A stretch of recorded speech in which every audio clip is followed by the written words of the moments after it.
ഒരേപോലെയുള്ള ഒന്നിലധികം കേക്കിന് ഓർഡർ വരുന്ന സമയത്ത് അങ്ങോട്ടും ഇങ്ങോട്ടുമൊക്കെ എന്തെങ്കിലുമൊക്കെ മണ്ടത്തരങ്ങൾ കാണിച്ചു വെക്കുക എന്നത് ഇപ്പോൾ എനിക്ക് പതിവായിട്ടുള്ളൊരു കാര്യം കേട്ടോ. അപ്പോൾ ഈ ഒരു കേക്കിന് എനിക്ക് ഓർഡർ തന്നത് അമലയായിരുന്നു. ഇതൊരു 1 kg ബട്ടർ സ്കോച്ച് കേക്കാട്ടോ.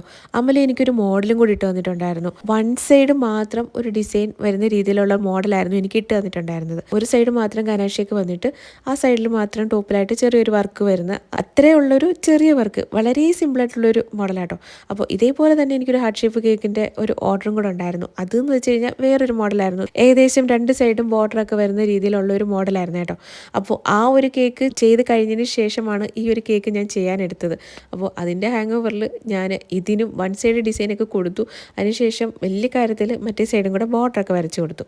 അപ്പോൾ ഇത് ചെയ്തുകൊണ്ടിരുന്ന സമയത്തൊന്നും എനിക്കൊരു ഓർമ്മയില്ലായിരുന്നു കേട്ടോ. ബോർഡറൊക്കെ വരച്ച് എല്ലാം കഴിഞ്ഞതിന് ശേഷമാണ് ഞാനിങ്ങനെ ആലോചിച്ചത്, അയ്യോ 1 സൈഡ് ഡിസൈൻ ആണല്ലോ പറഞ്ഞതെന്ന്.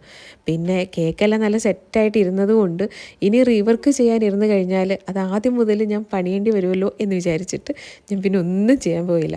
അപ്പോൾ നമ്മുടെ ലെഫ്റ്റ് സൈഡിലായിട്ട് നമ്മുടെ ഗനാശ ഒഴിച്ചതിൻ്റെ മുകളിൽ ചെറിയൊരു N1 നോസിൽ വെച്ചിട്ടാട്ടോ ബോർഡർ വരച്ച് കൊടുത്തിട്ടുണ്ടായിരുന്നത്. അപ്പോൾ അതിൻ്റെ ടോപ്പിലായിട്ട് കുറച്ച് ഹാർട്ടൊക്കെ കുത്തി വെച്ചിട്ടുണ്ടായിരുന്നു. കേക്ക് നല്ല സിമ്പിളാണെങ്കിലും കാണാൻ നല്ല ലുക്കായിരുന്നു കേട്ടോ. എന്തായാലും കേക്ക് എല്ലാവർക്കും ഇഷ്ടപ്പെട്ടിട്ടുണ്ടായിരുന്നു കേട്ടോ. സിമ്പിളായിട്ടുള്ള ഹാർട്ട് ഷേപ്പ് കേക്കിൻ്റെ ഡിസൈൻ വേണ്ടവർ ഈ വീഡിയോ ജസ്റ്റ് ഒന്ന് സേവ് ചെയ്ത് വെച്ചോ.